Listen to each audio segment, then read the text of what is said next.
Miss Marple et l'énigme du candélabre d'argent chapitre 1. La liste des invités. Il existe des villages en Angleterre où la vie s'écoule comme si elle suivait un motif de dentelle complexe. Familier et minutieusement silencieux, Hemsworth était l'un d'eux. On y trouvait tout le nécessaire, un petit espace vert bordé de tilleuls, un bureau de poste vendant des confiseries au noir et un curé qui avait autrefois publié recueil de sermons que personne n'avait lu mais que tout le monde possédait. On y trouvait aussi juste assez d'argent ancien et de bonnes manières pour que chaque invitation devienne une représentation. Et chaque fou pas social un quasi-crime sait dans ce monde précis qu'est arrivée l'invitation. L'honorable Laetitia Blackwood vous demande le plaisir de vous accueillir pour une soirée de musique et de vin à Blackwood Grange le samedi 12 à 8 heures précises. Tenue de soirée. Veuillez confirmer votre présence. Le mot avait été remis en main propre et non posté. Exhalait un parfum caractéristique d'eau de lavande et de vieux papier. Madame Laetitia Blackwood, veuve depuis longtemps, n'avait pas reçu depuis des années. La dernière réunion importante à Blackwood Grange s'était soldée par l'évanouissement d'une maîtresse de chœur et un scandale mineur impliquant un violoncelliste trop zélé. Et pourtant, elle était là, invitant la moitié du village à siroter du Xérès et à admirer son argenterie de famille à la lumière électrique naturellement. L'invitation a fait sensation. Miss Jeanne Marple, bien que peu assidue à ce genre d'événement, figurait parmi les invités. Elle ne se considérait pas comme particulièrement à la mode. Mais les Blackwood lui avaient toujours témoigné un respect particulier, probablement dû à leurs liens sociaux et à la reconnaissance que Miss Marple, aussi modeste soit-elle, était toujours à l'écouteur. 8 heures précises, Miss Marple arriva à la grange, vêtue d'une robe bleu marine de cérémonie aux poignets de dentelle et coiffée d'un chapeau trop modeste pour être moqué, mais trop voyant pour être oublié. Le salon où se réunissaient les invités était vaste et sombre, le feu flamboyant et l'air léger, imprégné de fumée de pipe et de cire d'abeilleux, candélabre en argent sujet d'une légende murmuré à Hemsworth trônait au centre de la table à manger. 6 bras, finement torsadés en un motif de lierre, soutenaient chacun une longue bougie blanche, parfaitement intacte, selon la légende du village. Le candélabre avait été volé à un comte français condamné pendant la Révolution et introduit clandestinement en Angleterre par l'arrière-grand-père de Laetitia, ou peut-être avait-il été gagné aux cartes. L'histoire variait selon le racontateur. Laetitia Blackwood elle-même se tenait près du foyer, majestueuse et sèche comme du parchemin, portant une broche de la taille d'une petite prune. Elle saluait tour à tour chaque invité, lui tendant une main qui était plus ostentatoire que tendue. Il y avait des visages familiers. Le colonel Ragington, fraîchement bronzé et ayant déjà bu la moitié de son 2e verre de Porto. Madame Cattermole, qui portait trop de rouge et pas assez de patience. La jeune Oradine, visiblement mal à l'aise à côté de sa tante autoritaire. Et, bien sûr, le révérend Pross et sa douce épouse. Légèrement dépassée, l'atmosphère était lourde de civilité forcée, le genre de politesse qui cache à la fois l'ennui et le ressentiment. Miss Marple se dirigea vers une chaise, près des portes-fenêtres, d'où elle avait une vue dégagée sur le candélabre et les gens qui faisaient semblant de ne pas le regarder. La musique commença peu après 9 heures. Un jeune homme du village voisin, un pianiste de renom, joua 3 sonates, tandis que les invités essayaient de ne pas tousser trop fort ni de s'endormir. C'est, juste avant le dernier morceau, pendant une accalmie dans la conversation et le doux tintement des vers, qu'un cri retentit dans le couloir aigu, court, coupé brusquement. La musique s'était arrêtée. Les chaises raclaient. Les voix murmuraient. C'est Noradine qui fit irruption. Dans le salon, pâle comme du papier, lié à un homme dans la bibliothèque. Il est mort. Par terre, des hoquets de surprise suivirent. Laetitia Blackwood porta la main à sa poitrine. Quelqu'un renversa un verre de vin. Le colonel Ragington jura à voix basse. Le révérend Pross s'avança le premier, s'élançant dans le couloir, suivi du colonel et de Laetitia. Les autres suivirent, entraînés par la gravité morbide que seule une mort subite peut engendrer. Miss Marple ne s'est pas précipitée. Elle ne l'a jamais fait. Au lieu de cela, elle franchit le seuil en dernier, les yeux non pas fixés sur le corps, mais sur la pièce, le position, les réactions, les détails que les gens oubliaient toujours de révéler lorsqu'ils pensaient que l'horreur excusait la performance. L'homme sur le sol était inconnu de la plupart des gens, sauf de Laetitia, qui laissa échapper un seul souffle tremblant avant de murmurer « C'est Monsieur Evegite ». Miss Marple se souvenait du nom Graham Evegite, avocat, récemment arrivé au village, sans femme, sans enfant. Des rumeurs le mettaient en relation avec un discret litige successoral quelque part près du Dorset. Il était allongé sur le côté, une main tendue vers la cheminée de la bibliothèque. Aucune blessure visible, pas de sang, mais sa peau avait pris cet étrange gris cireux de la faim. Et près de lui, juste à côté d'une petite table en chêne, se trouvait quelque chose auquel personne ne s'attendait, un rat en argent, arraché au Candélabre chapitre 2. Des motivations et des pièces manquantes le lendemain matin.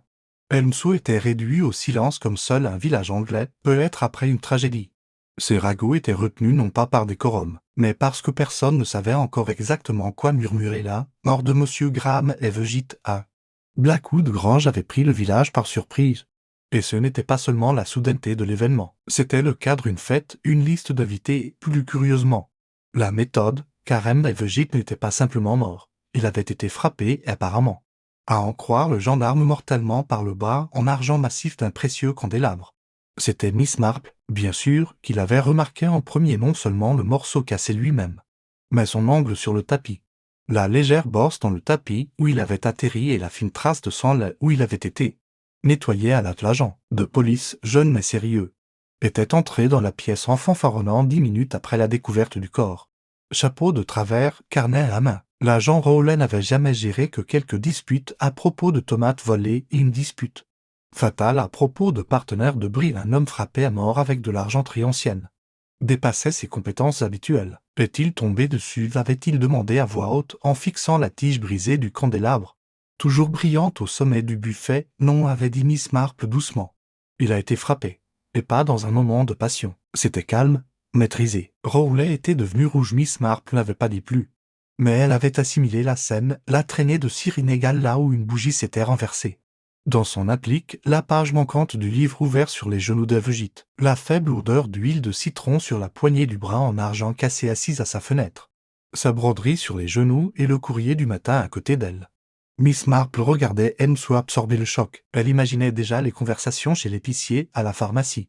Sur le perron de l'église, certains parleraient de meurtre, d'autres prétendraient qu'il s'agissait d'un accident, et beaucoup peut-être trop nombreux prétendraient ne rien savoir du tout de Graham Evergit. C'était suspect en soi. Elle posa sa broderie et attrapa la petite carte qu'elle avait glissée dans son panier à tricot la veille. C'était la carte de visite de le Titia Blackwood, griffonnée à la pâte d'os avec seulement 5 mots. Il faut qu'on parle midi, doucement. Miss Marple est arrivée à Blackwood Grange juste avant l'heure prévue. La grange paraissait différente à la lumière du jour. Sa Majesté s'affaissait désormais dans les angles. Le lierre avait besoin d'être taillé, les fenêtres avaient besoin d'être polies.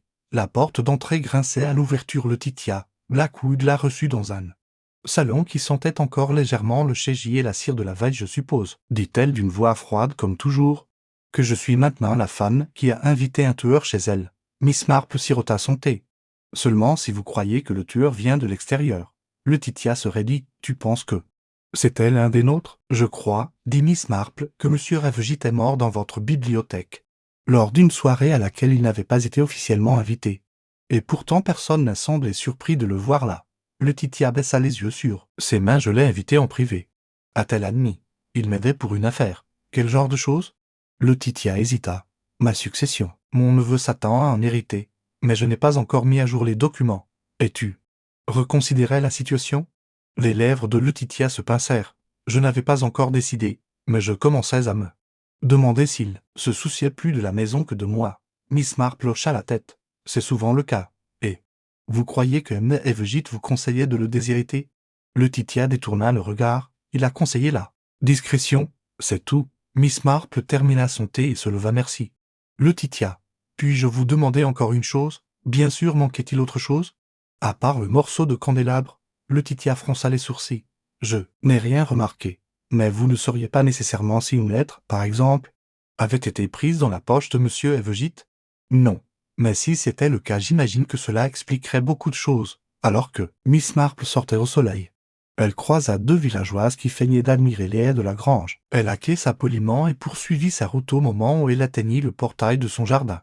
Son esprit était déjà en train de tourner. Un homme venu à la fête sans invitation publique, un changement d'héritage, une page manquante, et un meurtre commis avec une arme à la fois symbolique et brutalement élégante. Non. Ce n'était pas un crime passionnel, c'était une performance. Et Miss Marple, qui connaissait par cœur tous les rôles de la pièce du village, avait déjà commencé à se demander qui avait été mal interprété. Chapitre 3. L'héritage d'Anne. Neveu. Ce soir-là, une brume légère s'abattit sur Elmsou. Elle s'accrochait haut et s'enroulait contre les coin des fenêtres comme un chat en quête de chaleur. Dans le petit salon au mur de briques de son cottage, Miss Marple était assise près du feu. Son panier à tricot à côté d'elle et un pot de lapsang souchong refroidissant sur la table. Elle n'y avait pas touché. Son esprit, pour l'instant, était trop occupé pour boire du thé. Elle pensait à Rue Blackwood, le seul neveu vivant de le Titiail n'était pas présent à la réunion la nuit du décès de Graham Evergit. Son absence avait même été remarquée. Plusieurs invités avaient exprimé leur surprise à ce sujet. C'est bizarre, non, la famille n'est pas invitée, avait murmuré le colonel Ragington à Madame Prowse alors qu'il se trouvait dans le salon. Le Titia n'avait jamais été attiré par ce genre de dispute, mais Miss Marple avait remarqué l'ombre d'inconfort sur le visage de Letitia chaque fois que le nom de Rue était mentionné, et l'inconfort et non le chagrin. Ni la culpabilité était souvent l'émotion la plus révélatrice. Le lendemain matin, Miss Marple se dirigea vers l'ouest d'Elmsworth, où se trouvait un cottage récemment construit, légèrement inconfortable architecturalement au milieu des maisons plus anciennes, recouvertes de lierre. Rue Blackwood, a répondu. Il avait la trentaine, était grand, soigné et bien trop beau pour être digne de confiance au lieu de la génération plus âgée. D'Elmsworth, il portait un cardigan impeccable et sentait légèrement le tabac et la bergamote. Son sourire à Miss Marple était poli, mais soigneusement impersonnel. Mademoiselle Marple, c'est inattendu, j'ai pensé qu'il valait mieux, dit-elle doucement, parle franchement. Et vite. Il s'écarta et la laissa entrer. Le cottage était meublé avec goût, presque trop. Chaque coussin était à sa place. Chaque tableau carré. Une maison qui cherchait à se convaincre de sa pérennité. Il était assis dans une pièce au mur vert pâle et avec vue sur le jardin. Tu n'étais pas à la fête, dit Miss Marple. À Blackwood Grange? Non, répondit Rue, en croisant une jambe. Ma tante et moi ne sommes pas au top ces temps-ci. C'est ce que je comprends. Il ne répondit pas, mais son regard se porta sur la cheminée, où se trouvait une photo de Letitia dans un cadre argenté. Elle était légèrement décentrée, comme si elle avait été déplacée récemment. Elle avait commencé à mettre à jour son testament. Dit doucement Miss Marple. Cela a retenu son attention. Tu es sûr de ça? J'en suis sûr, dit-elle.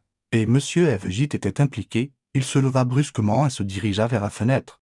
Je suppose que vous pensez que j'ai un mobile, dit-il. Je pense qu'un mobile, c'est comme une allée de jardin, dit doucement Miss Marple. Ça ne prouve pas où se trouve quelqu'un, mais ça nous donne une très bonne idée de l'endroit où il pourrait aller. Rue se retourna vers elle, les bras croisés. Monsieur Evergit se mêlait de mes affaires. Il connaissait à peine ma tante. Je soupçonne qu'il lui racontait des histoires à mon sujet. Il a semé le doute dans ses pensées. Des histoires? Demanda Miss Marple. Ou des vérités dont tu préféreras qu'elle ne se souvienne pas? Sa mâchoire se serra. C'est elle qui m'a élevé, tu sais. Après la mort de mon père, elle était stricte, mais loyale. Jusqu'à récemment, puis elle a commencé à voir des ennemis dans tous les miroirs. Les gens changent, dit doucement Miss Marple, surtout quand quelqu'un de nouveau arrive et les rend vulnérables. Tu penses que je l'ai effrayé? Je pense que vous risquez de tout perdre si Monsieur Evergit change d'avis. Il n'a pas répondu. Miss Marple se leva. Je ne prétends pas connaître toute votre histoire, dit-elle. Mais je dirais ceci, Graham Evergit est arrivé à Elmsworth avec bien plus que des documents juridiques dans sa mallette. Il avait le sens du détail, et quelqu'un avait très peur de ce qu'il pourrait révéler. Elle se dirigea vers la porte, mais s'arrêta avant de sortir. Dites-moi, le connaissiez-vous avant son arrivée à Elmsworth? Une hésitation, subtile, à peine un clignement des yeux. Je l'ai rencontré une fois, dit enfin Rue. Il y a des années, dans un cabinet à Linesteux. Nous étions aux antipodes d'un litige concernant les limites de propriété. Il ne m'est pas perdre. Miss Marple sourit faiblement. Et toi? Mais elle n'a pas attendu la réponse de retour chez elle. Elle retourna à son carnet.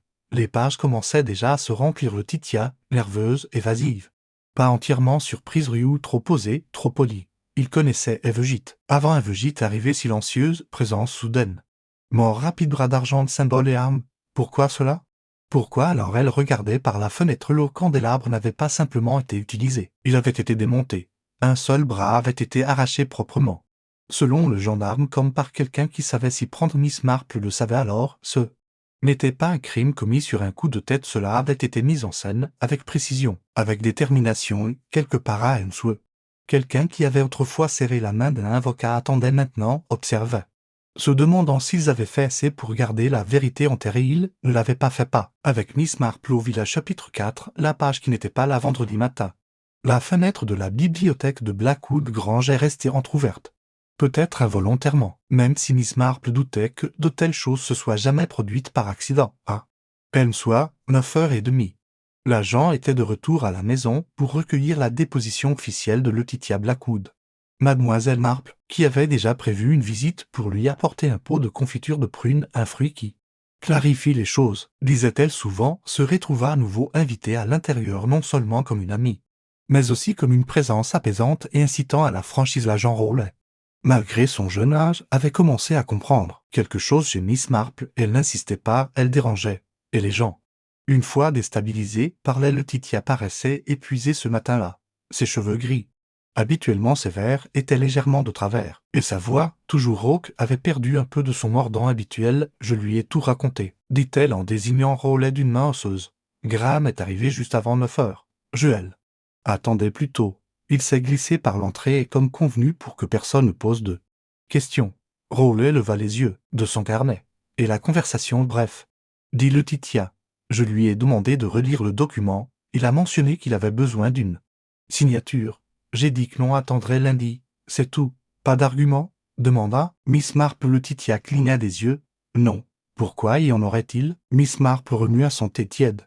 Trop infusé, parce que monsieur Evegit avait une enveloppe avec lui à son arrivée. Du papier crème. Il l'a déposé sur le bureau, à côté du candélabre. Je l'ai remarqué en arrivant. Laetitia parut. Surprise, je n'ai jamais vu d'enveloppe. Curieux, dit Miss Marple avec une pointe de réflexion. Alors, il a peut-être disparu après sa mort. Rowley s'avança. Tu es sûr qu'il était là? Tout à fait, dit Miss Marple. Le rabat était rentré, pas scellé. Quelque chose m'a frappé, car il portait un léger filigrane raveli à ample wood. Avocat, Laetitia s'assit assez soudain. Raveli à ample wood, répéta-t-elle. Ils se sont occupés, il y a des années, de la succession de ma sœur, du côté de mon défunt mari. Les yeux de Miss Marple se rétrécirent légèrement. Ce serait Margaret Blackwood, n'est-ce pas? Laetitia hocha la tête. Elle est morte à l'étranger, je crois, en France, dans le sud, dit Laetitia d'une voix faible. Elle n'est jamais revenue en Angleterre. Miss Marple regarda Rowley. Serait-il possible de demander le registre des clients de Ravely et Ampwood si la lettre venait d'eux? Elle ne personnel de la maison Blackwood de cette époque, des années où Margaret était à l'étranger? Felicity cligna des yeux. Il y a peut-être quelque chose dans les comptes de la succession. Pourquoi Miss Marple ne répondit pas directement? Elle sortit une feuille de papier et nota les noms de retour à la maison.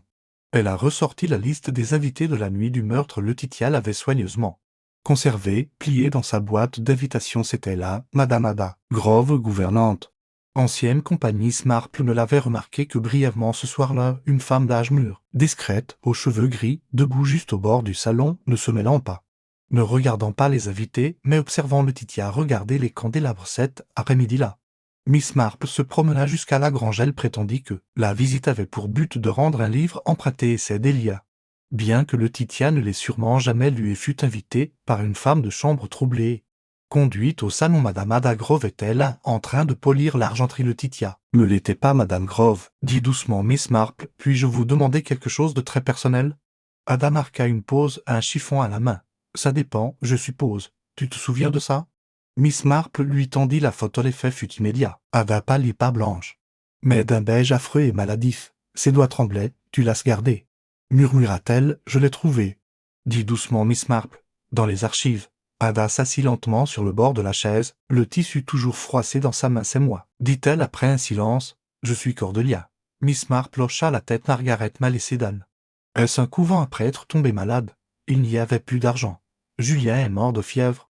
L'année suivante, les Blackwood avaient honte. Ils ont payé pour leur silence. Les lettres ont cessé. Puis plus rien. Et tu es revenu? Des années plus tard, sous un autre nom. J'avais besoin de travail. Je me suis dit si seulement je pouvais être à nouveau près de chez moi. Mais tu ne l'as jamais dit à Laetitia? Non, elle ne m'aurait pas cru. Ou pire, elle m'aurait renvoyé. Miss Marple la regarda droit dans les yeux. Graham Evegit était-il au courant? Ada secoua la tête. Non.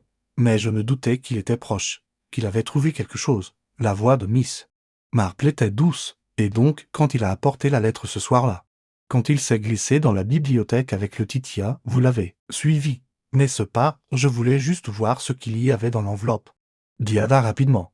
Juste voir, mais il m'a surprise là-bas après son départ. On s'est disputé, et le candélabre, elle s'est cassée. Je ne voulais pas le tuer, murmura-t-elle. Ce n'était pas intentionnel. J'ai cru qu'il cherchait le journal. Il a crié. J'ai paniqué. J'ai attrapé la première chose.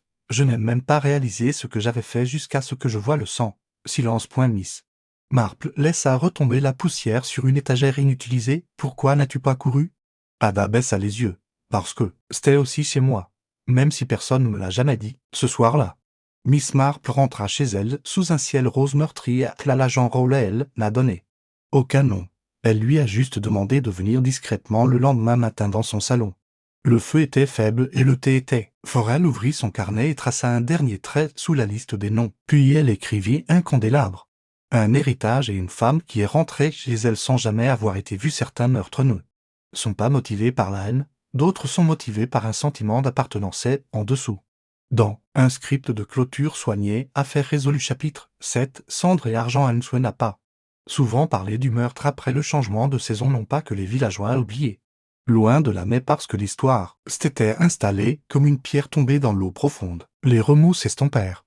Et ceux qui les avaient ressentis de plus près apprirent à faire preuve de plus de prudence. Madame Ada Grove, ou plutôt Cordelia Mercey, fut placée en garde à vue discrète. Il n'y eut ni scandale public, ni cri.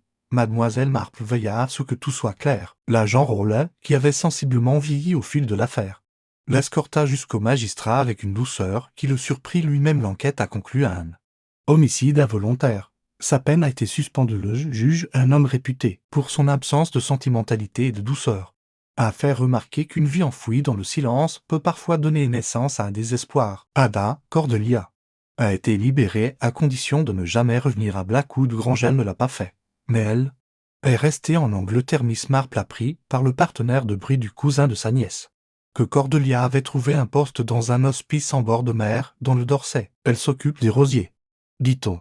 Elle est réservée, elle sait écouter. Le Titia Blackwood est décédé 3 mois plus tard, ni violemment, ni mystérieusement, juste, tranquillement, son cœur, toujours vif, a lâché lorsque la neige a commencé à tomber. Elle a laissé son domaine non pas à Rieu, ni à Cordelia, mais à la Société historique de Hemsworth, avec des instructions explicites pour préserver l'intégralité du dossier familial. Sans rédaction. Parmi les documents se trouvait la photographie que Miss Marple avait trouvée au dos de la main de Letitia. Une seule ligne avait été ajoutée: je la vois maintenant. J'aurais dû regarder plus tôt. Rieu. Blackwood s'installe à Londres, travail d'avocat, peut-être un peu moins arrogant, peut-être pas. Le candélabre en argent n'a jamais été réparé. Un bras manquant, il se trouvait sous une vitre dans l'église d'Hemsworth. Non pas comme monument commémoratif du meurtre, mais comme un souvenir. Même la beauté, même le patrimoine, peuvent devenir dangereux s'ils sont trop cérézés. Miss Marple, elle est retournée à son jardin, à son tricot, à ses promenades au village, mais ceux qui la connaissaient vraiment remarquèrent une nouvelle plante sur le rebord de sa fenêtre ce printemps-là. Ni de la lavande, ni du romarin, mais l'armoise à feuilles d'argent est délicate, rare et impossible à ignorer sous la bonne lumière. Un choix inhabituel, a remarqué un jour le révérend Pro Smith. Marple se contenta de sourire. Cela me rappelle que certaines choses durent même plier. Elle n'en dit pas plus, mais cet après-midi-là, alors qu'elle remuait son thé et observait les oiseaux à la mangeoire, elle s'autorisa une dernière pensée. Une pensée qu'elle n'avait exprimée à personne. Il n'avait jamais été question d'un testament. Il s'agissait d'une femme longtemps invisible qui osait dire « j'étais là, je suis toujours là » et au final, pensa Miss Marple, c'était le mystère le plus humain de tout. Chapitre 8, le thé avec la mémoire. C'était un mardi. Lorsque Miss Marple visita l'église, elle n'était pas venue pour le sermon. Elle avait entendu suffisamment d'homélies sur le péché et la rédemption au fil des ans pour savoir que la plupart valait mieux être assemblés en morceaux que criés en chair. Mais elle avait toujours apprécié le silence de l'église, les jours de silence, la façon dont le son s'atténuait, la lumière des vitraux se déposant comme une vieille dentelle sur les bancs. Elle portait avec elle une petite enveloppe et une seule fleur lunait les bords pâles, douce et étrange dans ses couleurs hivernales atténuées. À l'intérieur, le candélabre en argent se dressait toujours sous sa vitrine. Un bras manquait. Un étage était terminé. Miss Marple s'agenouilla, non pas pour prier, mais pour regarder. De près, elle a tracé du regard la courbe des bras intacts. Quelle beauté, pensa-t-elle, et quel poids les gens se l'étaient transmis de génération en génération, sans savoir ce qu'il pourrait contenir ou emporter. Un jour, elle ouvrit l'enveloppe. À l'intérieur se trouvait une photographie, une copie, et non l'original, de celle de la Société historique Margaret, Cordelia et le bébé.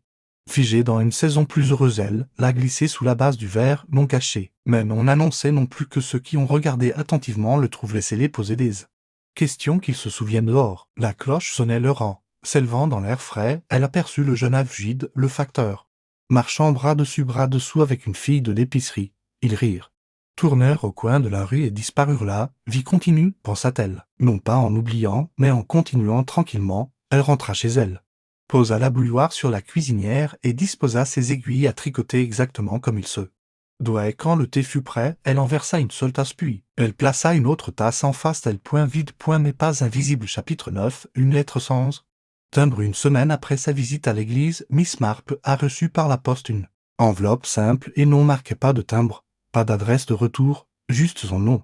Écrit à la main dans une écriture soignée mais peu familière. Elle l'ouvrit sans s'alarmer. À l'intérieur se trouvait une seule feuille de papier, légèrement jaunie, pliée 2 fois, sans signature. Sans date, le message disait « Vous aviez raison sur tout sauf sur un point, je ne l'ai pas frappé. Par colère, je l'ai frappé par peur. Et ce n'est pas la même chose, j'espère que vous n'aurez jamais à découvrir. » La différence sous les mots, dans le coin inférieur, une seule et les bords pressés. Ses pétales aplatis et pâles comme un souvenir. Miss Marple la lut 2 fois puis elle mit le papier de côté. Prit son journal de bord et ajouta une dernière ligne à ses notes privées. Il y a des vérités que la justice ne peut aborder et des chagrins qu'aucun verdict n'apaise. Mais la vérité compte toujours, même si elle ne voit jamais le jour. Elle plia la lettre, la plaça au dos de son carnet et la referma avec un léger claquement dehors. Les oiseaux étaient bruyants ce matin-là, inhabituellement, et Miss Marple sourit de leur irrévérence. Le monde, semblait-il, n'avait pas le temps de se montrer solennel à l'approche du printemps. Elle versa son thé, fort et sombre, et attrapa sa broderie. Le modèle de jour était une vigne tordue, persistant, silencieux. Toute comme la vérité. Chapitre 10, dernière lumière à la grange. Il était presque le crépuscule lorsque Miss Marple revint une fois de plus à Blackwood Grange. Le domaine de Letitia était resté dans un flou juridique pendant des semaines, mais la société historique en était désormais officiellement propriétaire. La maison devait être ouverte 2 fois par an pour des visites publiques et rester fermée le reste du temps afin de préserver son atmosphère, selon mademoiselle Felicity Swell, qui portait désormais le rôle d'archiviste du domaine comme une couronne. Miss Marple n'était pas venue pour une visite, elle était venue chercher une clé. Elle l'a reçue discrètement des mains du gardien, un homme âgé nommé Gilles, qui avait autrefois taillé les haies de Letitia et qui semblait désormais profondément gêné par la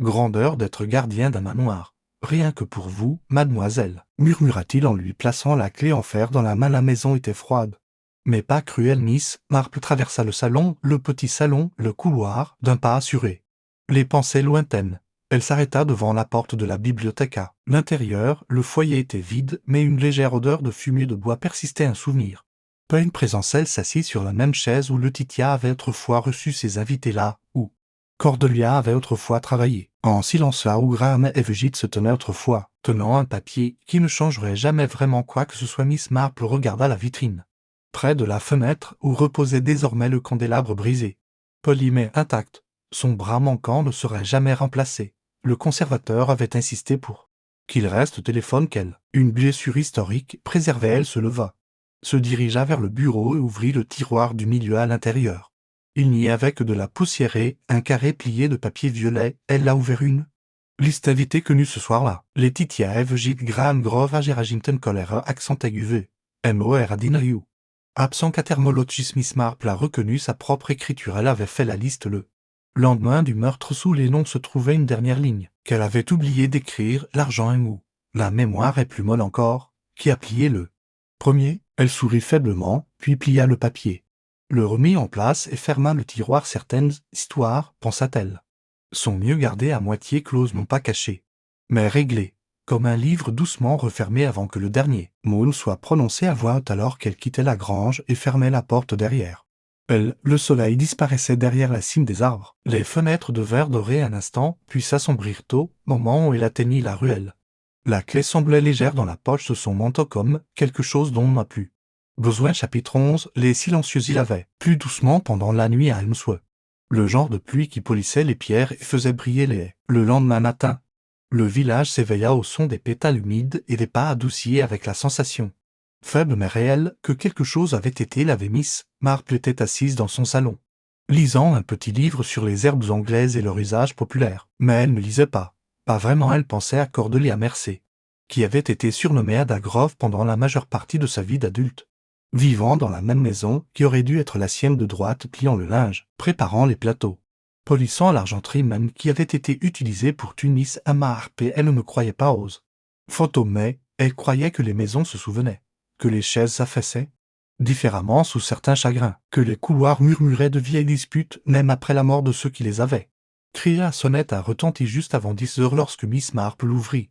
Nora Dean se tenait là, plus pâle que d'habitude, avec un petit carnet marron serré contre sa poitrine. J'espérais, commença Nora, que tu pourrais avoir un moment. Bien sûr, ma chère, dit aussitôt Miss Marple. Entrez. Voulez-vous du thé ou quelque chose de plus fort? Nora parvint à sourire. Du thé fera l'affaire. Ils étaient assis près du feu. Nora prit une inspiration, puis ouvrit le carnet à la première page. Un poème brut, mais sincère, intitulé Héritage. J'ai écrit ça, dit-elle. Après la soirée, après la mort, Miss Marple écoutait tranquillement Nora lire à voix haute. Les lignes étaient simples, mais elles portaient le poids des avoir regardé sans être vu, des avoir grandi au milieu du pouvoir, sans jamais savoir si on avait hérité de la sécurité ou du silence quand elle eut fini. Nora leva les yeux. Je crois que j'ai toujours su que quelque chose clochait dans cette maison, dit-elle. Pas exactement un meurtre, juste la façon dont le Titia regardait Ada, la façon dont Ada tournait toujours la tête juste avant que tu la remercies. Miss Marple hocha la tête. Tu vois des choses, c'est rare. Nora hésita. J'aimerais quitter Elmsworth. J'ai été accepté dans un programme, littérature.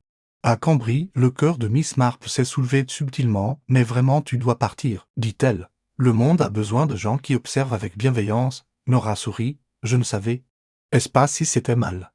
Après tout ça, partir alors que tout semble encore brisé. Le regard de Miss Marple était fixe. Les choses sont brisées, mais ce n'est jamais une raison pour ne pas évoluer. Parfois, partir est la plus belle chose qu'on puisse faire pour l'endroit que l'on aime. Nora lui prit là. Mais je voulais que tu le saches, dit-elle, parce que tu l'as vu aussi. Tout. Miss Marple hocha la tête, les yeux chaleureux. Puis, lorsque Nora fut partie et que la porte se fut fermée avec un léger clic, Miss Marple retourna à sa chaise. Son thé maintenant froid à côté d'elle, elle a écrit une seule entrée dans son carnet. Il n'a jamais été question uniquement de volonté. Il s'agissait de femmes rabaissées par l'histoire et de ce qu'elles font lorsque l'histoire frappe à nouveau à la porte ce soir-là. La cloche du clocher de l'église sonna une fois pour le coucher du soleil à Elmsworth, où les roses fleurissaient tranquillement sous leur couronne d'épines. Personne ne parlait d'argent. Et personne n'en avait besoin parce que les silencieux avaient été vus. Pour Miss Marple, c'était suffisant. Chapitre 12. La forme des choses. Après, le printemps est arrivé à Elmsworth non pas avec une déclaration, mais avec une série de gestes hésitants. Un crocus en fleurs à la porte du cimetière. Une corde à linge se balançant sous un vent suffisamment chaud pour être digne de confiance. Et une seule abeille repérée et célébrée par Madame Prose comme un bon présage pour l'année même, le véritable signe que le village était en voie de guérison ne venait pas de la terre, mais des gens atteints. La porte du potager de Blackwood Grange était ouverte. Elle était restée cadenassée depuis le décès de Laetitia Blackwood, une affaire de succession, disait-on. Mais à présent, son loquet rouillé pendait et le jardin intérieur, longtemps négligé, portait des traces de travaux récents. Quelqu'un avait recommencé à labourer la terre. Mademoiselle Felicity Bracewell a déclaré qu'il s'agissait d'un projet de restauration non officiel pour la société historique et s'est nommé superviseur en chef. Miss Marple en savait plus. Le travail était trop minutieux, trop silencieux. Ceux qui entretenaient ce jardin ne le faisaient pas pour l'histoire, mais pour la mémoire. Elle soupçonnait que Cordelia Ada était revenue, brièvement, en secret, pas par défi mais de dire au revoir selon ses propres conditions. Dans le salon de thé, les conversations étaient revenues à des murmures. Le colonel Ragint ne baissait plus la voix en prononçant le nom d'Avegit. Et Madame Cattermole avait pris l'habitude de qualifier le meurtre de ce regrettable désagrément, comme s'il s'agissait d'un objet qu'on pouvait plier et ranger dans un tiroir à linge. Seule Ruth, la propriétaire du salon de thé, se souvenait de jeter un coup d'œil par-dessus son épaule en polissant l'argenterie. Elle ne le faisait pas par peur, mais par habitude, comme si elle se rappelait que même les surfaces les plus brillantes pouvaient autrefois refléter la violence. Elle avait remplacé son candélabre, mais par du laiton. Ça ne vaut pas la peine de briller, dit-elle un après-midi. Miss Marple a parcouru toute la longueur d'Elmswell, s'arrêta devant la poste, le marchand de légumes, le monument aux morts, les marches de la chapelle. Elle n'inspectait pas vraiment, elle faisait juste le point, comme on le fait après une longue maladie. Quand le corps est rétabli mais encore méfiant, elle s'arrêta enfin à la porte du cimetière de Blackwood. Une nouvelle pierre tombale a été ajoutée, le Titia Blackwood, simple et précise à côté. Une pierre plus petite a été nettoyée, celle de Margaret. Personne ne s'en était occupé depuis des années, mais maintenant des jonquilles fraîches se trouvaient à sa base. Pas de cartes, pas de signature, juste des fleurs jaunes tournées vers le ciel. Ce soir-là, Miss Marple invita 3 dames à dîner, Madame Prose, Felicity Bracewell et une institutrice retraitée de Mabenham. Le repas était simple, salade de poulet, gâteau aux graines et chez Gilet Géla. Conversation à dévier, comme toujours. Vers un scandale auquel ils ne découvriront jamais qui appartenait réellement à la grange, bien sûr, dit Madame Pross en plantant un cornichon dans sa main. Trop de confusion, et franchement. Qui voudrait réécrire l'héritage d'une famille entière à cause de ça? Miss Marple sirotait son thé. Parfois, les héritages se réécrivent. Ma chère, dit-elle doucement, cette nuit-là. Lorsque les invités furent partis et que la vaisselle fut séchée, Miss Marple s'assit près de la fenêtre et regarda la ruelle éclairée par la lune. Elle ne croyait pas aux maisons hantées, mais elle croyait au silence hanté, et elle savait que quelque part, au-delà des, dans un cottage emprunté, ou sous un nom emprunté, Cordelia Mercey marchait toujours. Je ne cours pas, je ne me cache pas, elle marchait simplement, tranquillement, vers ce qui lui appartenait. Ensuite, chapitre 13, quelque chose qui n'est pas tout à fait réglé. C'était le lendemain de la Pentecôte lorsque Miss Marple reçut le colis papier Kraft, ficelle nouée serrée, pas d'adresse de retour, cachet de Londres. Mais le timbre était décoloré.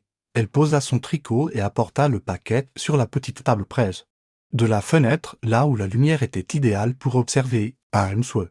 Pour les secrets, elle l'ouvrit avec précaution. À l'intérieur se trouvait un livre, l'histoire de l'argent ecclésiastique anglais, 2e édition. Un 9-2-3, un livre qu'elle connaissait bien. Elle l'avait emprunté à la bibliothèque du vicaire il y a près de 10 ans pour régler un différend sur la question de savoir si l'argenterie de la reine Anne avait jamais été introduite dans les églises du Gloucestershire, ce qui n'était pas le cas. À l'intérieur de la couverture se trouvait une carte pour votre intérêt continu pour l'art de la diversion. Aucune signature, pas d'écriture manuscrite non plus. Les mots ont été tapés. Les doigts de Miss Marple s'arrêtèrent sur la reliure. Le livre était plus lourd qu'il n'aurait dû l'être. Une légère bosse sous la jaquette. Elle retira la couverture et tâta le long de la colonne vertébrale là, soigneusement collée sous un rabat plié.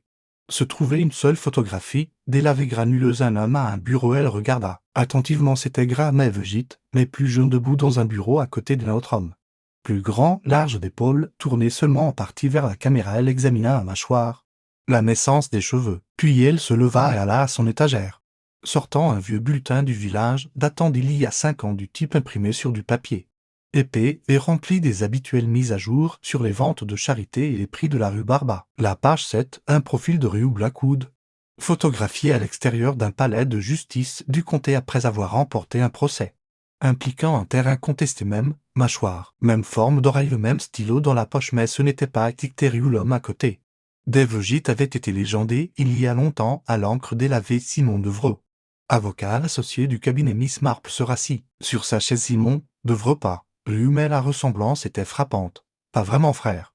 Peut-être cousins ou autre chose. Elle a ramené la photo à son bureau et a pris une seule note dans la marge de son journal. Rue Blackwood connaissait-il Evegite mieux qu'il ne le prétendait? Cordelia était-elle le seul mensonge, et en dessous, en caractère légèrement plus petit, qui a envoyé ça? Et pourquoi maintenant, plus tard dans la journée? Elle s'est rendue à l'église, non pas pour prier, mais pour voir. La vitrine contenait encore le candélabre. Lui manque toujours son bras même. Dessous, quelqu'un avait laissé un deuxième objet, un pion d'échecs, noir. Aucune note, aucune explication. Miss Marple le regarda fixement. Un pion seul ne suffit pas à gagner une partie. Mais il a 2 effets, ça commence et, rarement.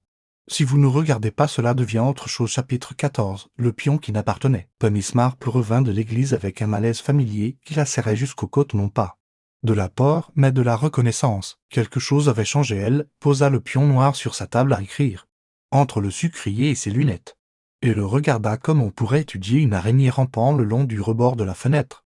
Petit, discret et potentiellement très révélateur, elle savait 3 choses avec certitude. Le pion n'était pas là avant, c'était Anne.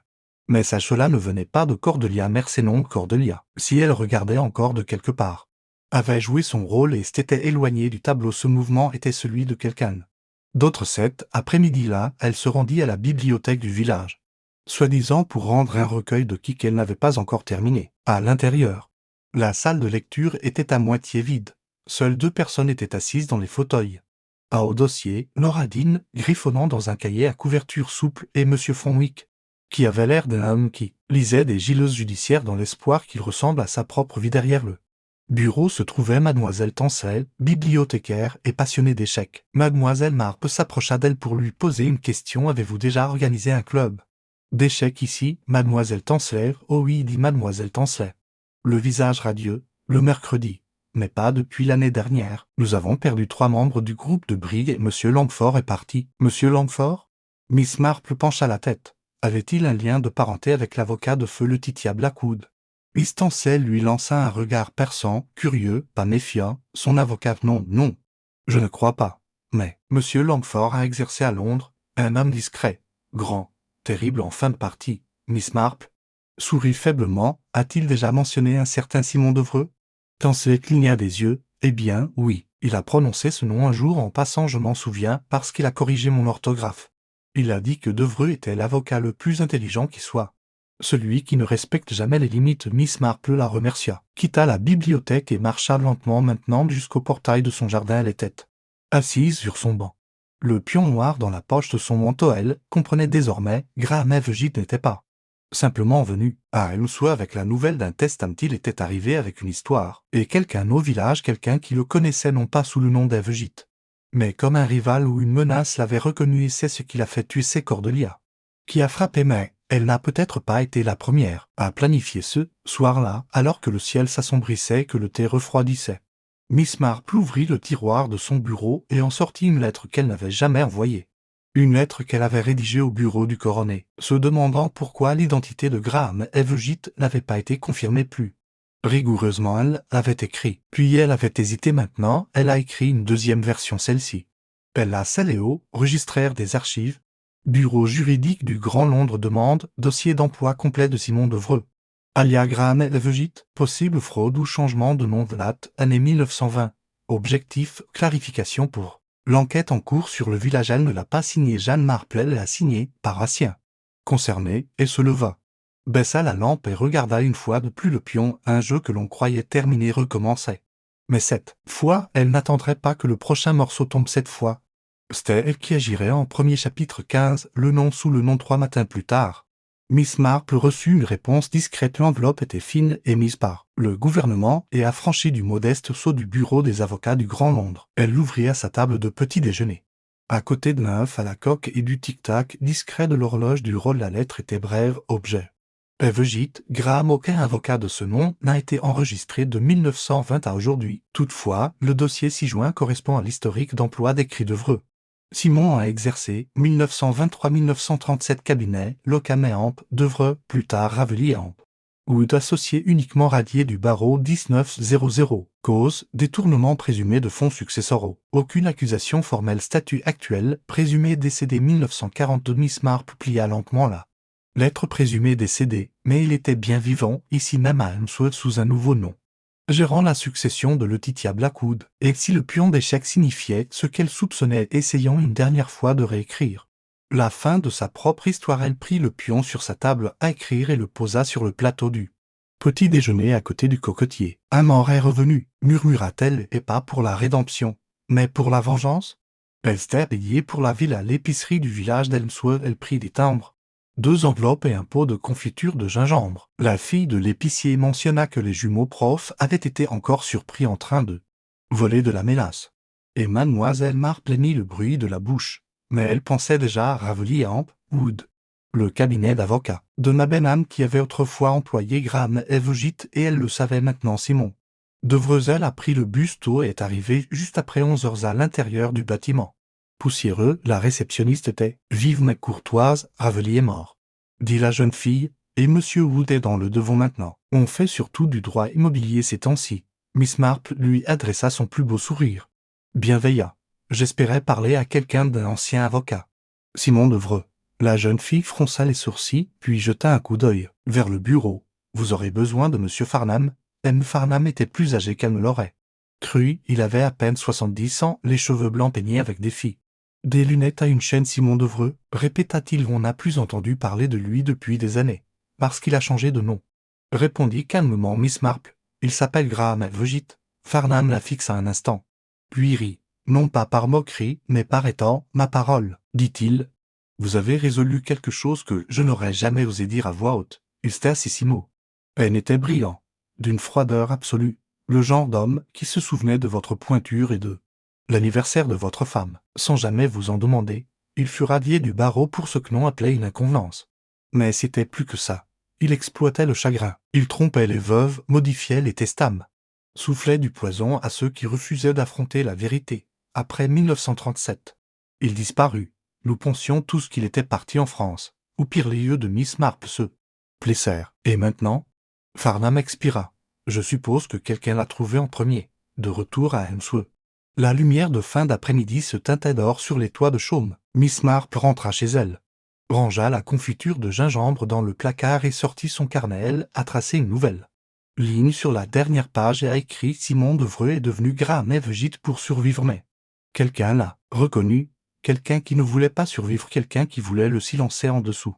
Cordelia a frappé, mais pas la première. Elle a interrompu le plan de quelqu'un d'autre. Cette nuit-là, Miss Marple alluma une seule bougie sur sa cheminée, non pas pour créer une ambiance, mais pour le symbolisme. Il y avait deux secrets à Helmsworth. Elle le comprenait maintenant. L'une d'elles était Cordelia Merce et l'autre commençait à peine à montrer son visage. Chapitre 16. 3 regards et une erreur. Le lendemain matin, Miss Marple se promena dans Helmsworth non pas avec une destination en tête, mais une question. Qui d'autre savait qui était vraiment Graham Evegite? Elle a commencé, comme toujours, par regarder les gens en disent plus par leur regard que par leurs paroles. Leur regard.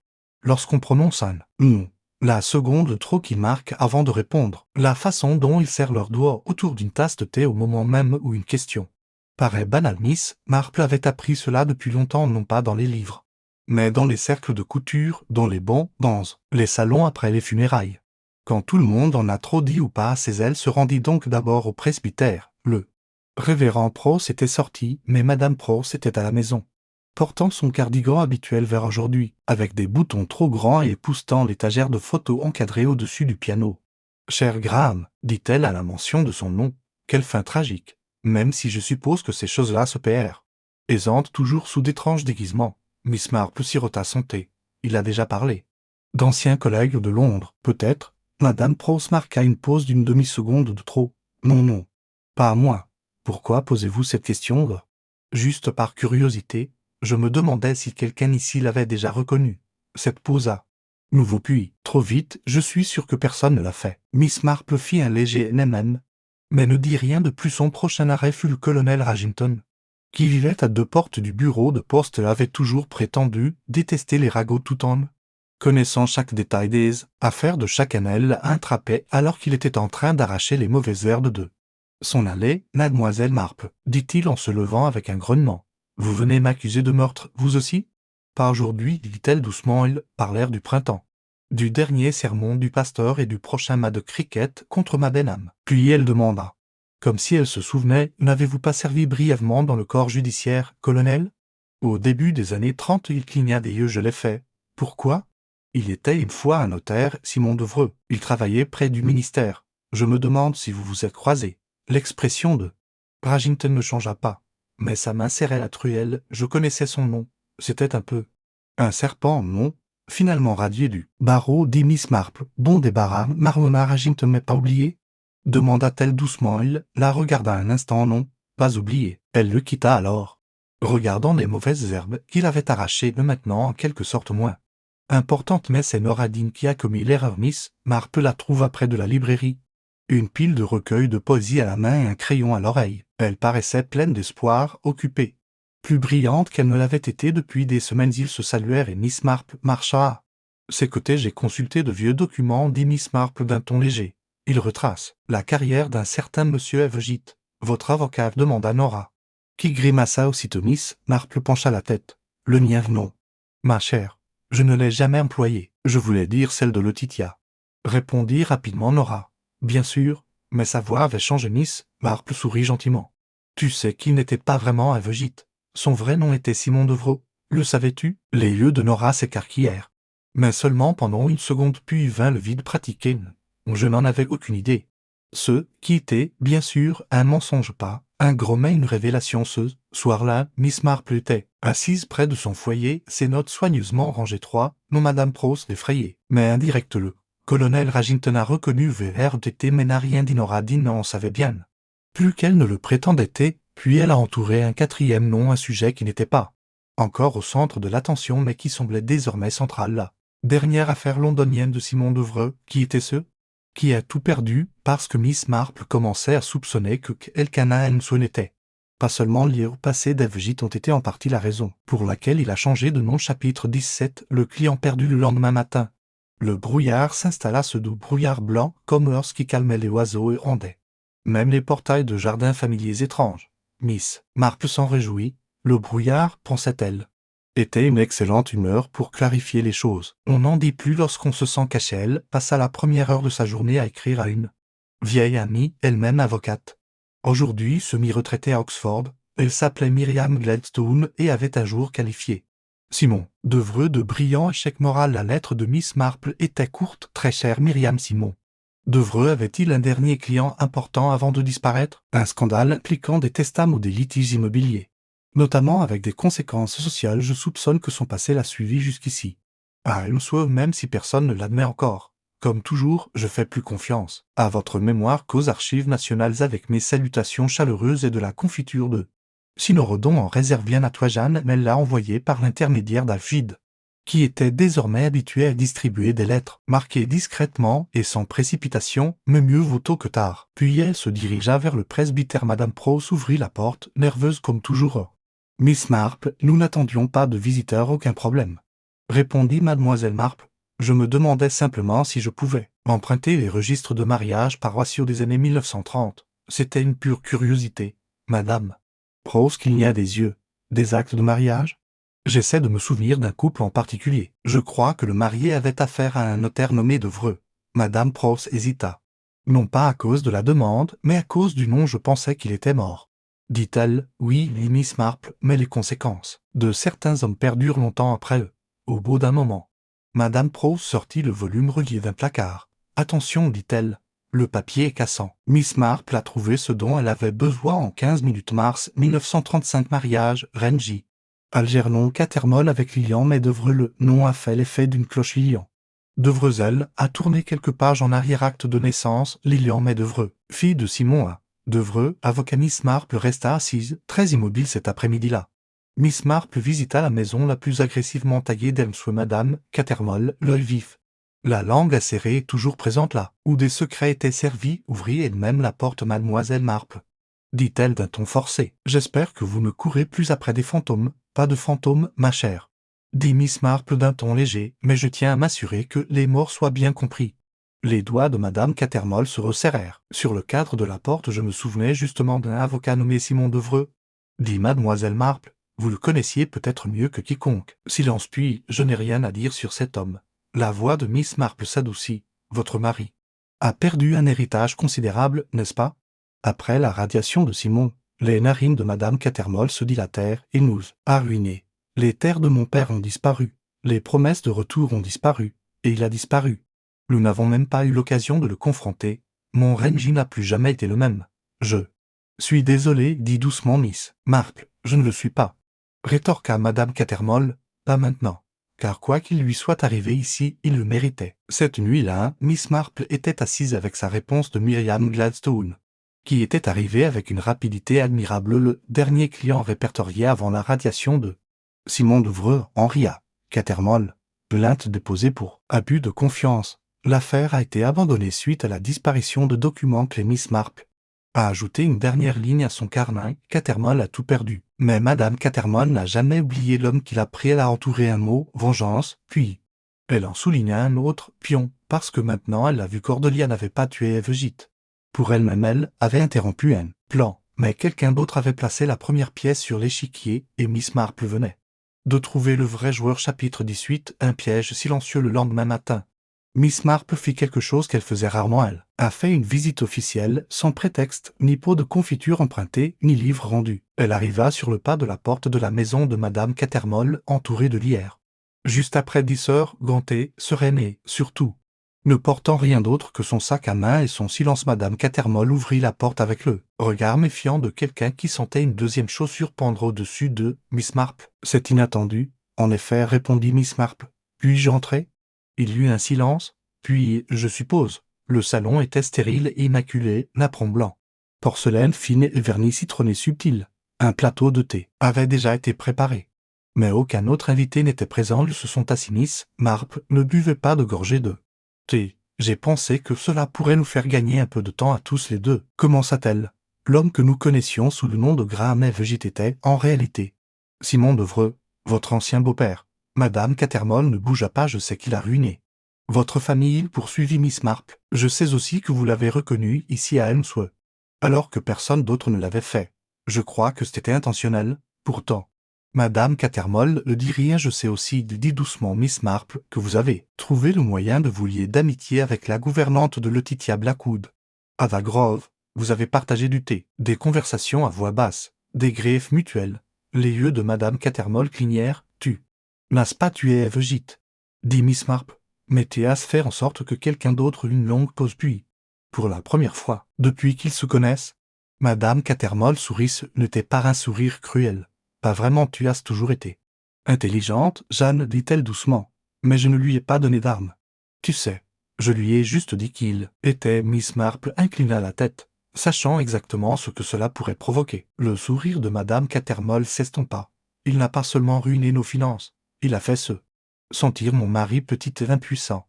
Pendant des années, j'ai vu l'homme que j'avais épousé rapetisser, puis mourir avant de pouvoir retrouver son nom. Et Simon était là, 20 ans plus tard, portant un nouveau nom. Jouant au seigneur du manoir, conseillant Letitia sur qui méritait quoi, sa voix se serra. Je n'allais pas le tuer, mais je n'allais pas le sauver non plus. Miss Marple l'étudia, et Cordelia? Elle m'a demandé de ses nouvelles, dit doucement Madame Cattermole. J'ai répondu, la vérité, c'est tout. Tu savais qu'elle irait vers lui. J'espérais qu'elle le ferait. Miss Marple ne dit rien. Elle replia simplement ses gants et les posa soigneusement sur ses genoux. Tu n'as rien fait de mal également, dit-elle enfin, mais moralement. Madame Cattermole détourna le regard. Il a passé des décennies à mentir. Quelle autre vérité n'a-t-il pas pu déjouer? De retour à la maison, Miss Marple s'assit près de son feu et écrivit une dernière ligne sous ses notes sur l'affaire. La justice porte de nombreux masques, mais la vengeance n'en porte qu'un seul, et il lui va toujours trop bien. Elle plia la page, ferma le carnet, et je l'ai placé dans le tiroir de son bureau ce soir-là. Elle prit le pion noir de son lieu de repos et se dirigea vers l'église. Elle ouvrit doucement et prudemment l'étui où se trouvait le candélabre et posa le pion, à côté pas d'indistinct, comme un symbole mais comme souvenir de ce qui peut arriver lorsque la douleur est transmise comme un cadeau, enveloppée de silence et laissée trop longtemps non ouverte. Chapitre 19, la clause de Clémence Helmsworth, comme toujours, est apparue inchangée. La cloche de l'église sonnait toujours au quart d'heure. Le garçon boucher flirtait toujours sans succès avec la nièce du marchand de légumes, et Madame Pross prétendait toujours que ces roses étaient les seules à avoir survécu au gel de 1942. Malgré toutes les preuves du contraire, mais sous la surface, de petits changements se sont produits. Cordelia merçait toujours légalement. Ada Grove n'était pas revenue au village, mais de temps autre. Miss Marple entendait parler d'elle. Une ancienne infirmière du Dorset fit savoir que Madame Grove s'était mise à cultiver des herbes aromatiques dans des parcelles tranquilles, à aider les jeunes filles du quartier à écrire des lettres et à soigner les personnes dont les blessures étaient invisibles. Miss Marple ne lui a jamais écrit, mais elle pensait à elle. Surtout lorsqu'elle taillait sa propre lavande. L'affaire était officiellement close. Cordelia avait avoué. L'arme avait été retrouvée. Le testament de Letitia avait été établi.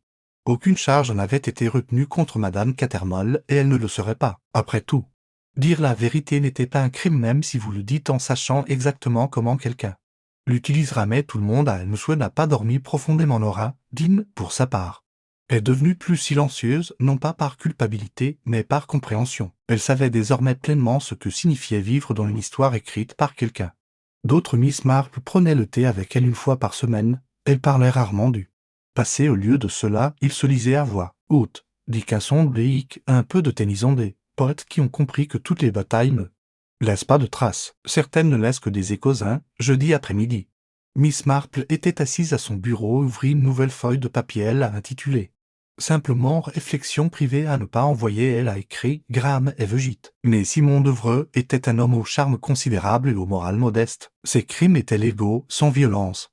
Mais leurs conséquences furent durables. Quelle est la réponse appropriée à la mort d'un tel homme? Pitié, non satisfaction? Pas tout à fait compréhension, peut-être, car la toile de vie qui la touchait n'était pas parfaitement tissée. Une femme le frappa. Une autre la conduisit là-bas. Une troisième resta silencieuse jusqu'à ce que le silence ne suffise plus, et tous, à leur manière, étaient justifiés. Mais la justification n'est pas la même chose que l'appel à paix, je pense. Exige quelque chose de plus paisible, la miséricorde, la capacité de regarder ce qui est brisé et de décider de ne pas le briser davantage. Elle plia le papier, le plaça dans une enveloppe marquée personnelle et la glissa dans son testament juste au cas où cette nuit-là, alors que le crépuscule tombait sur Helmsworth, Miss Marple se tenait dans son jardin et allumait une lanterne, pas pour la lumière mais pour marquait la fin de quelque chose, une histoire, peut-être, ou un chapitre de la longue mémoire de son village. Le vent était dousé, pour la première fois depuis des semaines. Elle n'entendit aucun écho, seulement le chant des oiseaux. Chapitre 20. L'homme de l'auberge de Lincoln. C'était début mai quand il est arrivé. Il arriva par le train de 10h12 en provenance de Paddington. Vêtu d'un manteau de ville et de chaussures trop cirées pour les ruelles du village. La postière le remarqua en premier, non pas par impolitesse, mais par la façon dont il observait les bâtiments, comme s'il les comparait à des photographies. Il demanda son chemin vers l'église Sainte-Marie, puis vers Blackwood Grange, puis, après une pause, vers Miss Jeanne Marple, à l'heure du thé. Il était devant sa porte d'entrée. Miss Marple l'accueillit dans le jardin, où elle éclaircissait sa menthe et faisait semblant de ne pas surveiller la rue et l'île 7. Présenté comme étant Monsieur Lionel Stack, de Stack, Willettenham Co. Un cabinet d'avocats près de Lincoln's Inn. Je crois que vous avez eu affaire à un de mes anciens associés, dit-il délicatement. Graham Gitou, comme on l'appelait autrefois. Simon Devreux. Miss Marple hocha la tête.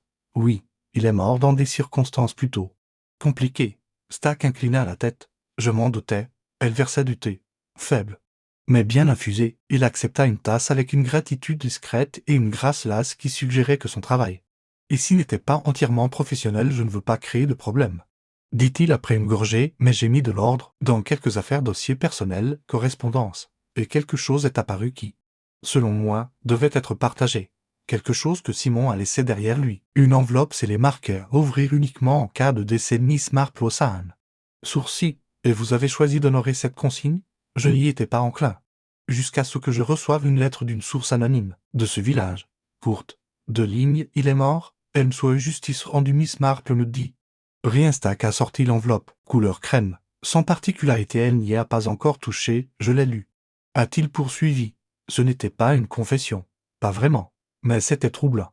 Il marqua une pause, puis cita de mémoire. Je n'ai jamais demandé pardon parce que je n'ai jamais cru que j'en aurais besoin. Si vous lisez ceci, je suis mort et quelqu'un s'en est assuré. Cette personne avait peut-être raison, mais sachez que je n'étais pas le seul à profiter de ces vieux stratagèmes. Je n'ai gardé que les morceaux les plus tranchants. L'expression de Miss Marple me changea. Stack se pencha légèrement en avant. Tu sais ce qu'il voulait dire? Je pense que oui, dit-elle doucement. Bientôt. Il partit peu de temps après, en soulevant son chapeau, laissant l'enveloppe sur sa table. Elle ne l'a pas ouvert. Au lieu de cela, elle est montée à l'étage, a ouvert la boîte en cèdre sous son lit et a sorti son carnet. Elle tourna la page vers la dernière page et écrivit. Il manque encore un nom, ni un tueur, ni une victime, mais une ombre, quelqu'un qui a aidé Devreux il y a longtemps, quelqu'un qui pourrait encore être parmi nous. Elle regarda par la fenêtre le soleil couchant. Enso était guéri. Oui, mais il n'avait pas oublié, et le nom, plus. Chapitre 21, le partenaire dans la fumée. Miss Marple n'a pas ouvert la dernière lettre de Simon Devreux cette nuit-là. Elle le laissa poser sur la table à thé, intacte, tandis qu'elle préparait son mélange du soir et retournait à son tricot. Quand un homme comme Devreux parle, d'outre-tombe, pensa-t-elle. Mieux vaut ne pas répondre tout de suite. Au lieu de cela, elle est revenue à sans quoi elle avait confiance. Les modèles Simon Devreux avait tiré profit de manipulation successorale, de faux testament et d'omissions stratégiques. Mais il n'avait jamais travaillé seul. C'est ce qui ressortait clairement de sa note finale. Il faisait référence à des combats au pluriel et à quelqu'un qui contribuait à les réaliser. Miss Marple a dressé une courte liste de noms, puis a immédiatement rayé la plupart d'entre eux. Trop jeunes, trop décents, trop bruyants. Elle recherchait quelqu'un de calme, d'intelligent et d'invisible, un homme ou une femme qui comprenait l'effet de levier, les opportunités et surtout qui savait quand disparaître. Le lendemain matin, elle a visité la société historique d'Elmswood. Mademoiselle Felicity Briswell triait une pile de registres paroissiaux lorsque Mademoiselle Marple arriva. La jeune femme leva les yeux avec un intérêt. Polly, vous m'avez plongé jusqu'à la taille dans les curés et les forgerons, fascinant. Si vous aimez la goutte et les querelles de famille, en fait, oui, répondit Mademoiselle Marple en souriant. Je cherche quelque chose d'assez précis. De vieux comptes rendus de réunion vers 1936 à 1938, tout ce qui concerne les fiduciaires légaux ou les transferts de terre. Briswell cligna des yeux. C'est plutôt étroit. Je trouve que les portes les plus étroites ouvrent les pièces les plus intéressantes. Au bout d'une demi-heure, Miss Marple a trouvé une note manuscrite dans le registre de la Société historique de 1937. L'affaire du syndic est finalisée. Devreux et J.H. Langford sont nommés co-exécuteurs testamentaires de la succession de Marlecombe. Le dossier sera scellé jusqu'à la clôture de l'enquête judiciaire. J.H. Langford, elle connaissait ce nom. L'histoire avait refait surface brièvement quelques mois Auparavant, lorsque mademoiselle Tansel, à la bibliothèque, avait mentionné un certain monsieur Langford, un joueur d'échecs retraité depuis longtemps et vivant désormais tranquillement près de la ruelle de la carrière, Miss Marple replia la page dans son dossier et se leva cet après-midi-là. Elle se rendit à Cogilan, une route sinueuse à l'extrémité du village. Après le vieux moulin en pierre, le cottage de monsieur Langford était modeste mais bien rangé, avec du lierre épais autour de la porte et une légère odeur de fumée de pipe s'échappant de là. Fenêtre ouverte, c'est lui qui a ouvert la porte, un homme grand, aux épaules douces, aux yeux fatigués et à la barbe soigneusement taillée. « Miss Marple, dit-il, surpris, j'ai entendu parler de vous, j'imagine que oui. » dit-elle calmement. « Puis-je rentrer ?» Il hésita un instant, puis s'écarta. Ils étaient assis dans un petit salon avec des livres usés et un échiquier en cours. De partie, Miss Marple fit un geste dans ce sens. Jouer seul, monsieur Langford? Je préfère étudier les ouvertures. La fin de partie m'ennuie. C'est très Simon de ta part. Le silence tense. La pièce s'accentua. Vous demande pardon. Vous le connaissiez sous le nom de Simon Devreux. Plus tard, sous le nom de Graham Evegite.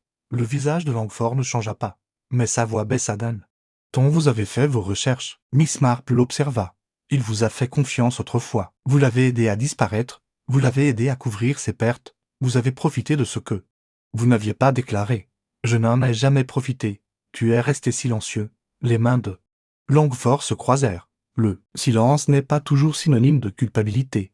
Non, répondit Miss Marple, mais dans votre cas, c'était très pratique. Il leva les yeux brusquement. Je n'ai jamais voulu sa mort, mais ça ne te dérangeait pas qu'il le soit. Ils restèrent assis en silence, puis Langford dit doucement, il a ruiné des gens. Cordelia, les Cattermole, d'autres, et moi. D'une certaine manière, il m'a convaincu un jour que la loi n'était que des mots et que des hommes intelligents pouvaient la réécrire. Quand j'ai compris, il était trop tard. Alors j'ai pris ma retraite. J'ai disparu, en espérant que personne ne viendrait me le demander. Vous devriez être reconnaissante que ce soit moi qui l'ai fait. Dit doucement Miss Marple. Elle s'est levée. Je ne vous dénoncerai pas, mais je pense que vous devriez quitter. Elmswell, le village a assez de fantômes. Langford hocha lentement la tête. Tu ne le diras à personne. Je vais le dire au vicaire, dit-elle, car il vous aidera à trouver un endroit tranquille où aller. Et les autres? Elle sourit faiblement. Ils soupçonnent déjà quelqu'un, mais ils n'ont pas besoin d'un nom, juste d'une fin. Ce soir-là, Miss Marple rentra chez elle et ouvrit enfin l'enveloppe de Devreza. L'intérieur, une seule clé. Aucune d'entre elles la reconnut instantanément. Blackwood Grange. La porte du sous-sol. Elle n'avait jamais trouvé cette clé jusqu'à maintenant. Chapitre 20-2.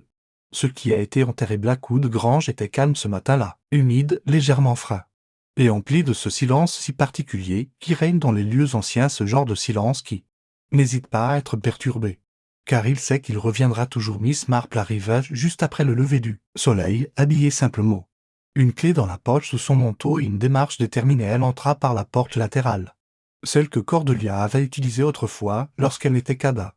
Invisible et obéissante, la maison sentait le cirage et la vieille dentelle. Rien n'avait changé depuis que la société historique en avait pris possession, et c'était là toute l'intérêt. Elle descendit le rôle principal, passa devant le bureau de Letitia, passa devant la galerie d'ancêtres sans sourire, jusqu'à atteindre la petite porte en bois sous la cage d'escalier. Le sous-sol, la seule porte qui avait été verrouillée la nuit de la mort d'Evegite, celui que personne n'avait pensé à remettre en question jusqu'à maintenant. Elle glissa la clé dans la serrure. Elle tourna avec un léger clic final. Les escaliers étaient en pierre, froids et usés, mais soliants, bas. L'air était plus frais, sec. Le sous-sol était plus vaste que ce dont elle se souvenait d'après les descriptions vagues de Letitia. Des étagères bordaient les murs tapissés de livres, de documents, de liasses de papier jauni attachés avec une ficelle des lave-mails. Ce n'était pas pour les disques qu'elle était venue, c'était le coffre-fort. Elle l'a trouvé derrière un faux panneau encastré dans le mur du fond vieux fer, lourd, verrouillé, mais pas hors de sa portée. L'enveloppe de Devreux contenait également une seconde clé, plus petite et plus ancienne, et lorsqu'elle l'inséra dans la boîte, le couvercle s'ouvrit en grinçant. À l'intérieur, il y avait 3 choses. Une enveloppe scellée, portant la mention Cordelia Mercey à remettre uniquement si je meurs, un deuxième testament, plus ancien que le projet final de Letitia, nommant Cordelia comme seule héritière, une pochette en velours contenant le bras manquant du candélabre en argent. Elle regarda les objets en silence. Letitia n'avait jamais détruit le testament. Elle l'avait caché, par culpabilité ou par défi. Miss Marple ne pouvait le dire, mais c'était clair. Letitia avait autrefois eu l'intention de Tout donner à sa sœur Evegite de Vreux le savait, c'est peut-être pour cela qu'il est revenu, c'est peut-être pour cela que quelqu'un voulait sa mort, parce que la vérité n'était pas seulement gênante, c'était dangereux. Elle transporta les objets à l'étage et les plaça soigneusement sur le vieux bureau de Letitia dehors. Le village commençait à s'agiter, le chariot allait rouler sur les pavés. Les oiseaux criaient depuis l'intérieur. Miss Marple a fait quelque chose qu'elle n'avait pas fait depuis de nombreuses années. Elle a pleuré doucement, brièvement, pas exactement à cause du chagrin, mais à cause du poids du silence, puis elle se ressaisit. C'est là l'enveloppe marquée Cordelia et glissa le Second Testament dans son sac. L'argenterie manquante irait à la Société historique, la vérité irait là où elle devait être 3 jours plus tard. Cordelia Mercé a reçu une lettre écrite par une écriture inconnue. À l'intérieur se trouvait une note. Il fut un temps où elle croyait que tu ne méritais rien, puis, à un moment donné, elle a cru que tu méritais tout au final. Elle vous a donné quelque chose de bien plus rare, une chance de recommencer.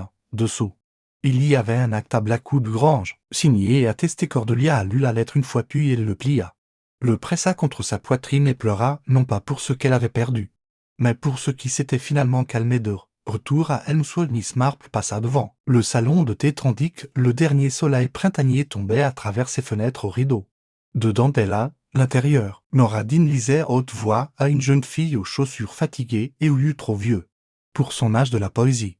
Soupçonnait Miss Marple quelque chose de doux et de tranchant. Elle s'arrêta un instant à la fenêtre, puis se retourna vers la maison. Son jardin était à nouveau en fleurs lavande, et les bords pois de senteur aucun candélabre en vue, juste le bourdonnement tranquille d'un village qui avait appris, enfin, à se souvenir sans rouvrir la blessure. Chapitre 23. Le poids du souvenir. Elmsway. Revenu extérieurement au rythme de ses jours, le boulanger sifflait en pétrissant. Les cloches sonnaient fort le dimanche matin. Madame Bjiswell avait commencé à collecter pour la fête de la Saint-Jean.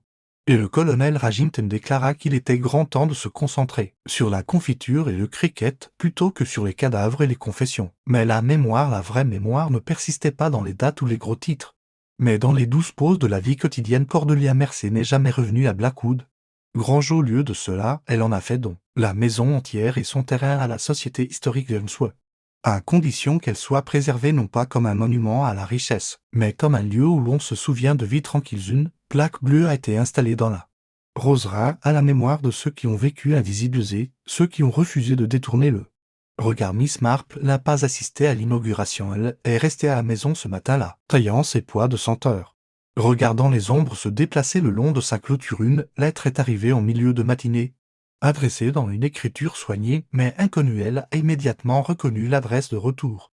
Northumberland. Coast. À l'intérieur se trouvait une courte note astérisque. Là, je n'ai pas les mots pour décrire ce que tu as fait, seulement ceci: tu m'as vu et grâce à cela, je continue de devenir quelqu'un qui vaut la peine d'être vu, avec une gratitude silencieuse. C'est astérisque. À l'intérieur se trouvait un brin de lavande précieuse. Voir là. Miss Marple était assise près de la fenêtre, tandis que le crépuscule adoucissait les contours du village. Elle tenait son tricot lâchement, le fil oublié, le regard tourné vers l'extérieur, vers le chemin, les champs, les vies qui se déroulaient à perte de vue. Elle n'avait pas besoin d'applaudissements, elle n'avait pas besoin de crédit, elle n'avait besoin que de cela, que le tort ait été nommé et que la blessure se soit refermée, pas parfaitement, mais honnêtement, au crépuscule. Une brise passa par la fenêtre ouverte et souleva légèrement le rideau. Miss Marple leva les yeux et sourit parce qu'elle croyait silencieusement, farouchement au genre de paix qui exigeait de savoir avant de pardonner. Maintenant, elle savait. Chapitre 24. Le dernier visiteur, c'était presque le milieu de l'été, lorsqu'il arriva un homme de grande taille, vêtu d'un manteau usé, avec de l'argent aux tempes et une canne dont il ne semblait pas avoir besoin, mais qu'il portait par habitude. Il arriva à pied depuis Mabenham Wood et s'arrêta, non pas à l'église ni au pub, mais directement devant la grille du jardin de Miss Marple. Elle était en train de tailler de la verveine et de fredonner doucement lorsqu'elle le remarqua. Miss Marple, demanda-t-il. Sa voix était grave, respectueuse, mais teintée de la légère prudence de quelqu'un qui a passé trop de temps à annoncer de mauvaises nouvelles. Je le suis, répondit-elle en repoussant la terre de ses gants. Il s'est présenté comme étant Edward Ashcroft, avocat à la retraite, autrefois de Raveley à MP, où j'étais associé junior lorsque Simon Devreux a disparu. J'ai découvert votre nom en consultant quelques vieux registres que M. Farnham m'avait transmis, et j'ai compris ce qui s'était passé, du moins en partie. Miss Marple hocha la tête et fit un geste vers le banc sous son rosier grimpant. S'il vous plaît, dit-elle, dites-moi ce qui vous amène ici. Ashcroft s'assit. Il sortit de la poche de son Manteau, un petit journal en cuir, ceci appartenait à Simon. Dit-il. Il l'a laissé dans notre bureau londonien juste avant de disparaître en 1937. Nous pensions que c'était un journal intime. Personne ne l'a lu. Mais quand j'ai finalement réussi, ce n'était plus du tout un journal intime. Il le lui a donné. Miss Marple l'a ouvert. À l'intérieur se trouvaient des dossiers. Non pas de clients, mais de collaborateurs. Non, date. Accords, certains avec seulement des initiales, d'autres sous des pseudonymes. Cela ressemblait registre caché d'un homme qui savait que sa survie nécessitait un moyen de pression. Même s'il n'était que griffonné à l'encre et en code, elle a parcouru la page jusqu'à ce qu'elle trouvait le Catermole 1934, main silencieuse dans l'affaire Lang, pas de papier. Seulement la bague H. Blackwood 1930 est le projet que le Titia n'a jamais vu. Mon assurance est. Au bas d'une page, J.H. Langford détient toujours des doublons. Rappelez-lui qui a payé pour son silence. Miss Marple ferma doucement le livre. Ashcroft resta assis en silence pendant un moment. Puis ajouta, je crois, que Simon a conservé ses archives au cas où il aurait besoin de se débarrasser de ses ennemis. Ou, peut-être, plus sombrement, de ses amis. Miss Marple hocha légèrement la tête. Il comprenait suffisamment les gens pour se méfier totalement d'eux. J'ai remis l'original au bureau de Londres, dit Ashcroft, mais j'ai fait cette copie pour vous. Je pensais que cela pourrait aider à compléter l'histoire. Miss Marple le regarda alors. Vraiment, tu crois en la justice? Je crois en la vérité.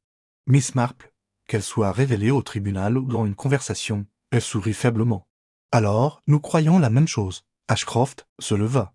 Je doute qu'on se revoie. La plupart des gens qui valent la peine, dit-elle, me passent qu'une fois. Il a soulevé son chapeau et est parti ce soir-là. Miss Marple lut le livre en entier, du début à la fin. Lorsqu'elle eut terminé, elle le rangea dans un tiroir, à côté de la clé de Devreux et de la lettre non envoyée de Cordeliani, pour la police. Ni pour le village mais pour la vérité, si jamais quelqu'un en avait à nouveau besoin cette nuit-là, alors que le clair de lune argentait les pointes des haies de son jardin.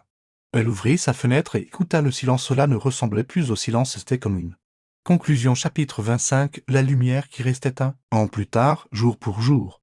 Elmswood organisait sa fête annuelle de la Saint-Jean. Les banderoles flottaient légèrement dans la brise. Le gâteau au citron était épuisé avant midi et le colonel Ragington fut une fois de plus battu au concours de composition florale par Madame Pendle et ses hortensias scandaleusement grand. Blackwood Grange, aujourd'hui, et Elmswood Héritage Anne, même J. Chaste, avait ouvert ses portes aux villageois pour l'occasion, non pas comme un musée du deuil, mais comme une maison restaurée pour un souvenir honnête. Cordelia Mercey n'était pas présente, mais une lettre était arrivée à sa place, lue à voix haute lors de la brève cérémonie d'inauguration à ceux qui parcourent la grange.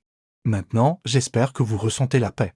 Pas la pitié. Ces pièces étaient autrefois pleines de tristesse. Elles contenaient secrets et silence, mais maintenant ils détiennent la lumière. Puissiez-vous en ajouter davantage chaque année. Miss Marple se tenait au fond de la foule, montée et digne, aux côtés de Nora Dean et des jumelles Prowse. Désormais, d'une élégance inhabituelle, elle ne fit pas signe de la main et ne parla pas, mais elle sourit parce que quelque chose avait changé à Elmswood, pas bruyamment, mais vraiment. Et Miss Marple savait peut-être mieux que quiconque que le véritable changement n'arrive jamais comme une trompette. Cela se produit sur des pieds silencieux, sous le lierre et la lumière des bougies, et à travers les mains de personnes qui ne choisissent ni la vengeance ni l'amertume. Compréhensif. Ce soir-là, elle rentra chez elle et se prépara une tasse de tisane à la camomille. Sur le rebord de la fenêtre se trouvait le candélabre en argent remonté, entièrement restauré, mais jamais poli à nouveau. L'un des bras présentait une fine fissure à l'endroit où la pièce manquante avait été assemblée. Miss Marple l'a laissée ainsi. Elle pensait que les choses devaient être complètes, pas parfaites. Elle était assise avec son thé, son tricot intact, et ses pensées dérivant non pas vers l'affaire ni vers le tueur, mais vers les survivants. À Nora, désormais bibliothécaire à temps plein et poète en résidence réticente du village à Cordelia, qui avait été repéré près de la côte avec du sel dans les cheveux et des écoliers à ses côtés. À Monsieur Langford, qui était parti sans protester, sans laisser d'adresse de réexpédition, seulement une tour laissée sur l'échiquier du village. Dans la fenêtre de la bibliothèque, pour elle-même une vieille femme dans un village tranquille, où les corbeaux connaissaient son nom et où le vent faisait bruisser le lierre comme il se doit. Miss Marple se leva, alluma une seule bougie dans le candélabre et la plaça au centre de son salon. Elle n'a pas prié, elle n'a pas écrit, elle s'assit simplement et regarda la lumière vaciller. J'ai pensé combien c'était étrange et combien beau que même l'argent le plus terni puisse briller à nouveau. Si vous vouliez regarder d'assez près,